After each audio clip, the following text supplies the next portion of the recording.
और किरण रिजिजू मंच से संबोधन अपना दे रहे हैं। पहले हम ये थोड़ा संबोधन सुन लेते हैं। आज हमारे जीवन काल में एक ऐसा समय है जो हम गर्व से कह सकते हैं कि भारतवर्ष ने दुनिया को बुद्ध भगवान को दिया है। आज हम सब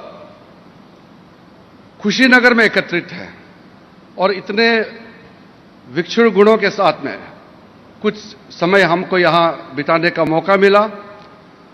आदरणीय प्रधानमंत्री जी के नेतृत्व में आज खुशीनगर इंटरनेशनल एयरपोर्ट का भी उद्घाटन हुआ। हम कई सालों से सोचते थे कि मैं सिर्फ एक बौद्ध होने के नाते ही नहीं, एक भारतीय होने के नाते हमेशा ये सोचते थे जिस बुद्ध भगवान को दुनिया को दिया है इस पवित्र धरती में, इस तो बौद्ध सर्किट का केंद्र बिंदु अब कुशीनगर है। और आप भी जानते हैं कि अगर ये एयरपोर्ट जो कि अब लोकार्पित हो चुका है उससे कितना बड़ा फायदा तमाम बुद्धिस्टों को मिलेगा जो यहां पर आना चाहते हैं, दर्शन करना चाहते हैं। पवन नारा, आप कह रहे थे कि इस पूरे दौरे को, प्रधानमंत्री के इस कार्यक्रम को 2 हिस्सों में बांटकर देखा जा सकता है। तो पहला हिस्सा तो हमें धर्म का समझ में आता है, लेकिन दूसरा हिस्सा क्या कहता है? देखिए, दूसरा हिस्सा यह है कि प्रधानमंत्री नरेंद्र मोदी यहां एक जनसभा को संबोधित करने वाले हैं।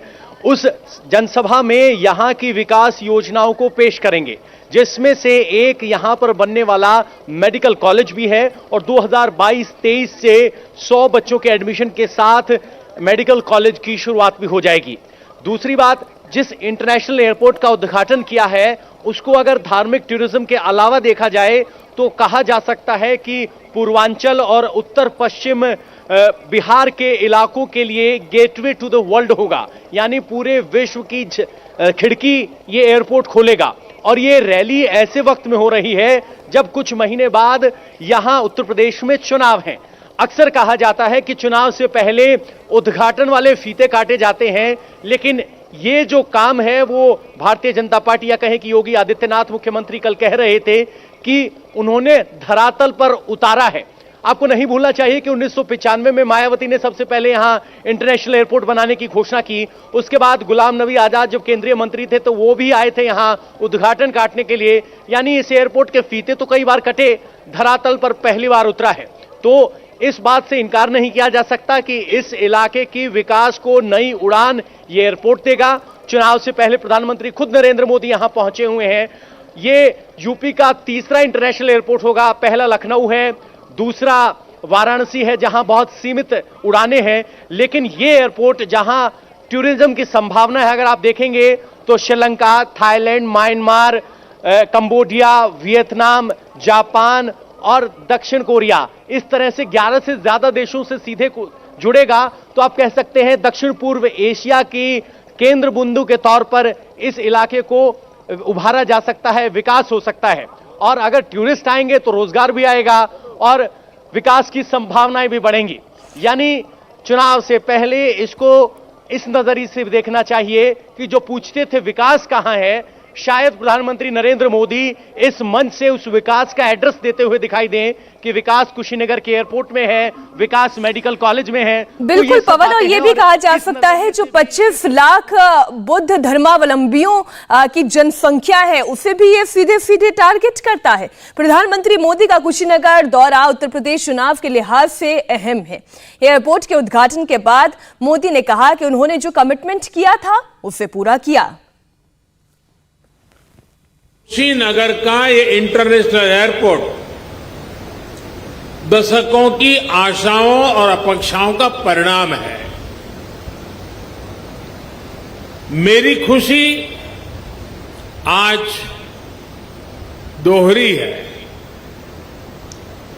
आध्यात्मिक यात्रा के जिज्ञासु के रूप में मन में संतोष का भाव है और पूर्वांचल क्षेत्र के प्रतिनिधि के रूप में भी ये एक कमिटमेंट पूरा होने की घड़ी भी है। कुशीनगर के लोगों को, यूपी के लोगों को पूर्वांचल पूर्वी भारत के लोगों को, दुनिया भर में भगवान बुद्ध के अनुयायियों को कुशीनगर इंटरनेशनल एयरपोर्ट के लिए बहुत बहुत बधाई। यहां उत्तर प्रदेश में भी कनेक्टिविटी लगातार बढ़ रही है। यूपी में नए एयरपोर्ट्स, इससे फ्लाइट हो चुकी है, 8 एयरपोर्ट से तो फ्लाइट शुरू हो चुकी है, 8 या 9, इसके साथ 9, यानी 8 हो चुकी है, आज 9वीं। लखनऊ, वाराणसी और कुशीनगर के बाद जेवर भी इंटरनेशनल एयरपोर्ट पर तेजी से काम चल रहा है। इसके अतिरिक्त अयोध्या, अलीगढ़, आजमगढ़, चित्रकूट, मुरादाबाद और श्रावस्ती में भी नए एयरपोर्ट पर काम चल रहा है। यानी एक प्रकार से यूपी के अलग अलग अंचलों में हवाई मार्ग से कनेक्टिविटी बहुत जल्द, बहुत मजबूत हो जाएगी। मुझे ये भी जानकारी दी गई है कि अगले कुछ सप्ताह में दिल्ली और कुशीनगर के बीच स्पाइस जेट द्वारा सीधी उड़ान शुरू किया जा रही है। बीते वर्षों में एयर कनेक्टिविटी को देश ने उन लोगों तक, उन क्षेत्रों तक पहुंचाने पर जोर दिया गया है जिन्होंने कभी इसके बारे में सोचा भी नहीं था। इसी लक्ष्य के साथ शुरू की गई उड़ान योजना को 4 साल पूरे होने आ रहे हैं। उड़ान योजना के तहत बीते सालों में 900 से अधिक नए रूट्स को स्वीकृति दी जा चुकी है। इनमें से 350 से अधिक पर हवाई सेवा शुरू भी हो चुकी है। 50 से अधिक नए एयरपोर्ट या जो पहले सेवा में नहीं थे, उनको चालू किया जा चुका है।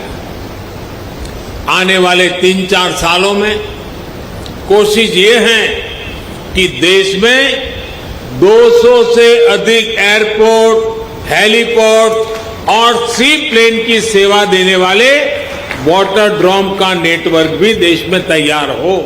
इंडिया टीवी हर वक्त हर जगह डाउनलोड करने के लिए सर्च करें India TV news Google play store या ऐप स्टोर पर।